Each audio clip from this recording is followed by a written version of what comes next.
निष्कामः पूजयेन्नित्यं पार्थिवं लिङ्गमुत्तमं शिवलोके सदा तिष्ठेत् तस्य सायुज्यमाप्नुयात्।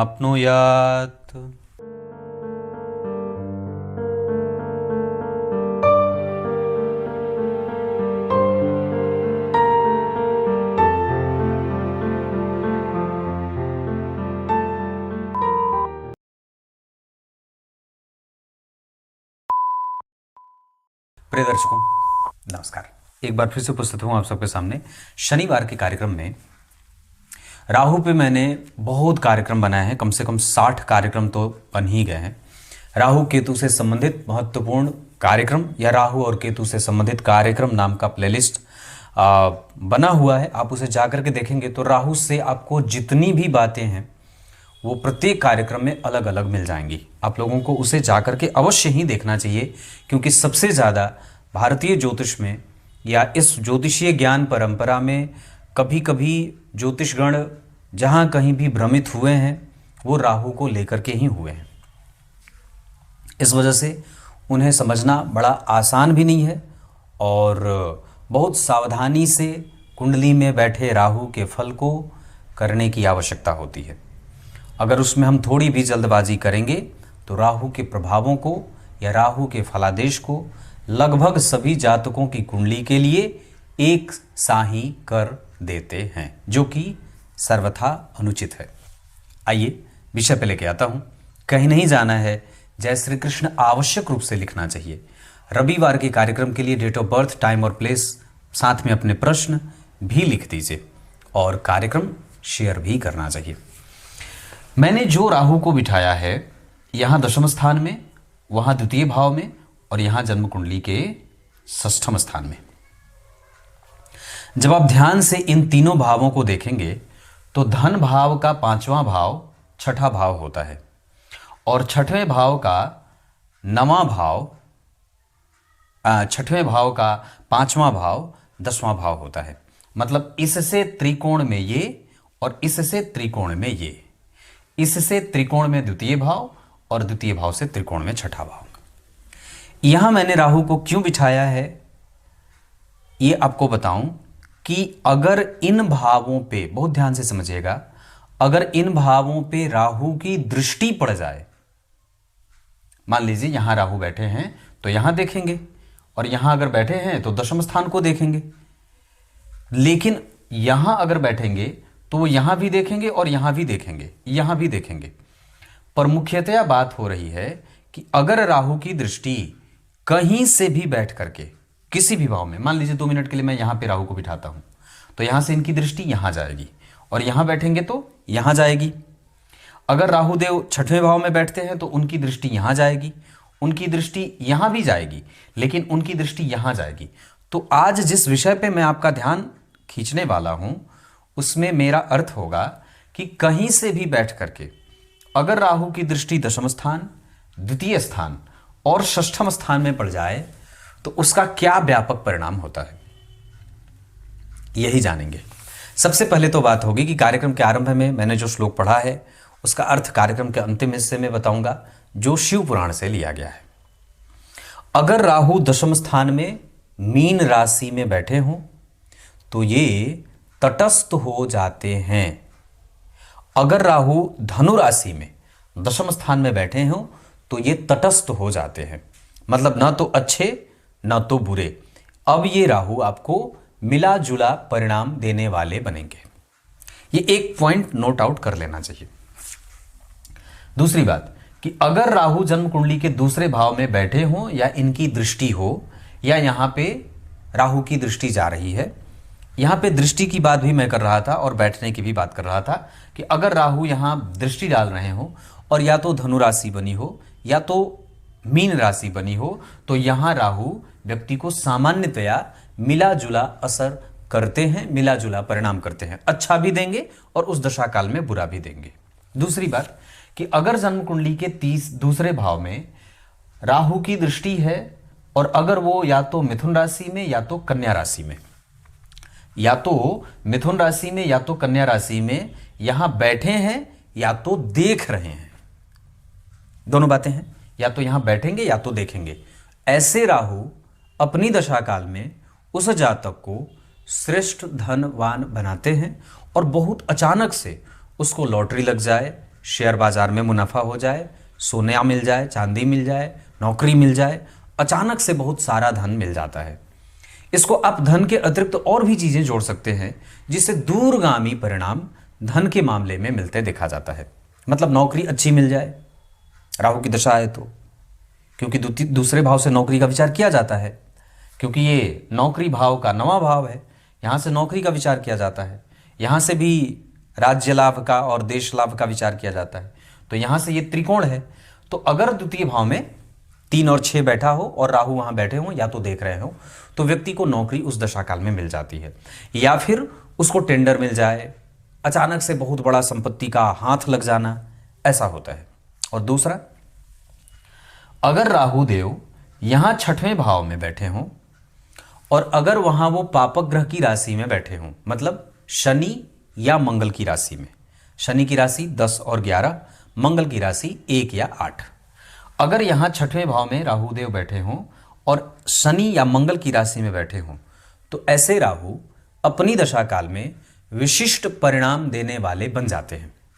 और यहां बैठे राहु व्यक्ति को अपनी दशा काल में ससुराल से लाभ, पत्नी की नौकरी, पत्नी से सुख, दाम्पत्य का लाभ, संतति को धन प्राप्त हो जिससे आपको सुख मिले, संतति को नौकरी मिल जाए, ससुराल संतति की जो ससुराल है वहां से धन मिल जाए, मोटा दहेज मिल जाए, बड़े छोटे भाई बहनों से लाभ हो जाए, आपको नौकरी से लाभ हो जाए।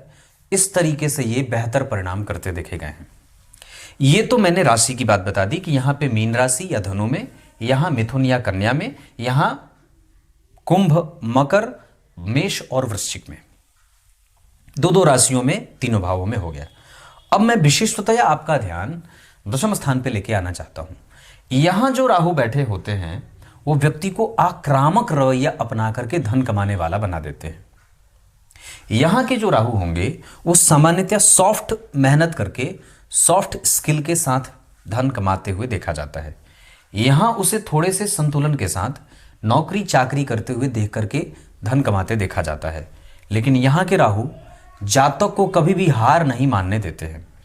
यहां के राहु व्यक्ति को पद, धन, सुख, समृद्धि, नौकरी, मंत्री, राजा, विधायक और बहुत बड़ा आदमी बना देते हैं। प्रधानमंत्री, मुख्यमंत्री, गृह मंत्री तक बना देते हैं दशम स्थान के राहु। पर एक बात उनमें होती है कि व्यक्ति के 2 चेहरे दिखाई देते हैं।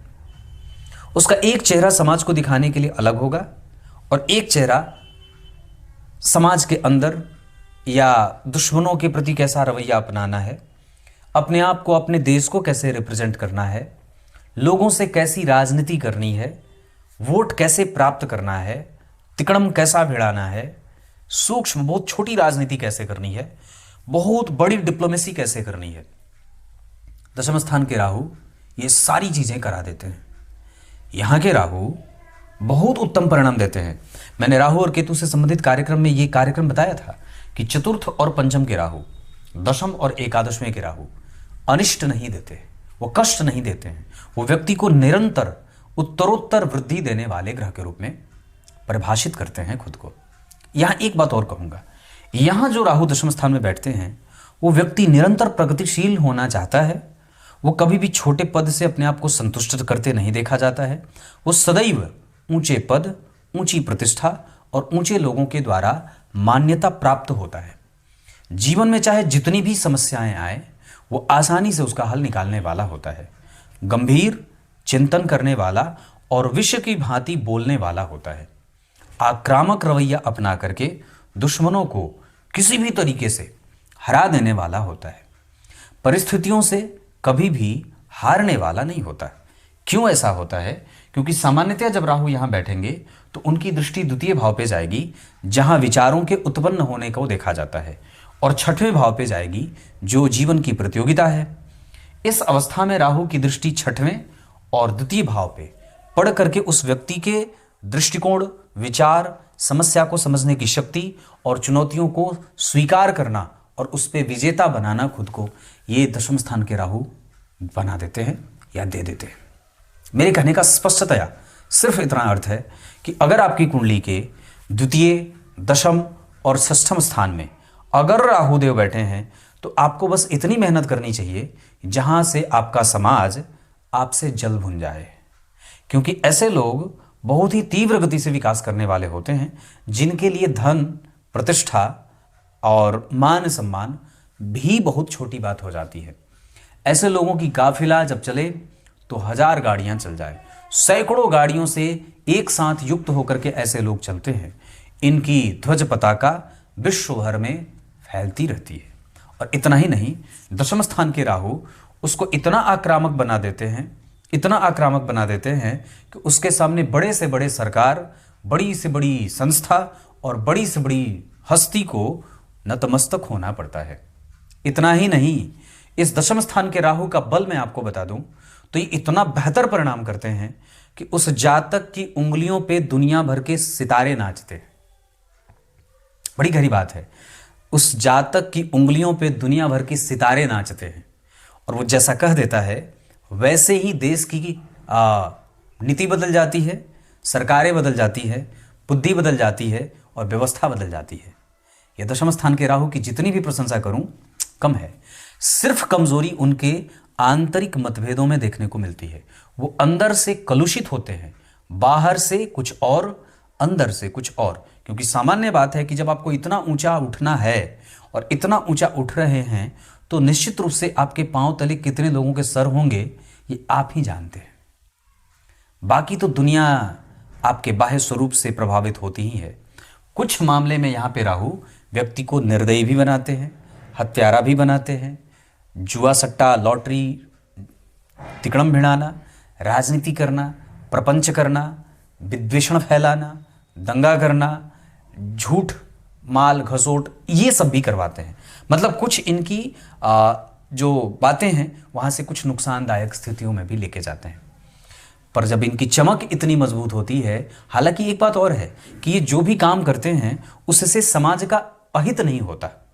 व्यापक स्तर पे दशम स्थान के राहु समाज का हित चिंतक ही करवाते हैं, वो व्यक्ति से ऐसे गड़बड़ काम नहीं करवाते। हाँ, पर जब कोई भी काम आप करते हैं, अब सामान्य बात है कि घर की सफाई जब आप करेंगे तो धूल तो उड़ेंगे ही, धूल तो उड़ती ही है और साथ ही साथ वो धूल आपके नाक में भी जाएगी। कीड़े मकोड़े जो घर में लगे हैं वो मृत्यु को प्राप्त होंगे ही। इसका अर्थ ये तो नहीं है कि हम सफाई करना बंद कर दें या सफाई ही ना करें घर की। तो ऐसा कह सकते हैं कि यहाँ के राहु व्यक्ति को बहारने वाला बना देते हैं। एक तरफ सफाई भी करता है और दूसरे तरफ जीव हिंसा भी होती है। लेकिन ये सफाई इतना ज़्यादा मजबूत और बेहतर होती है कि वो मृत्यु, कीड़े मकोड़े जो मरते हैं, जो कुछ दुष्ट का दलन होता है, वो ये राहु उसकी चमक में और चौगुनी वृद्धि, चतुर्गुणित वृद्धि, चक्रवृद्धि ब्याज की भांति वृद्धि करने वाले हो जाते हैं। यहाँ के राहु बड़े ही अच्छे होते हैं। अब आइए, कार्यक्रम के आरंभ में मैंने जो श्लोक पढ़ा था उसका अर्थ भगवान वेदव्यास लिखते हैं शिव पुराण में। जो व्यक्ति निरंतर बिना किसी इच्छा के भगवान शिव के इस पार्थिव शिवलिंग की पूजा करता है, वो सायुज्य, सारूप्य और किसी भी तरीके से सालोक्य भगवान की प्राप्ति करने वाला होता है। वो साक्षात भगवान के गणों में अपना नाम अंकित कराता है। इतना ही नहीं, वो शिवलोक को प्राप्त भी करता है। क्लियर है? तब तक के लिए बहुत बहुत नमस्कार।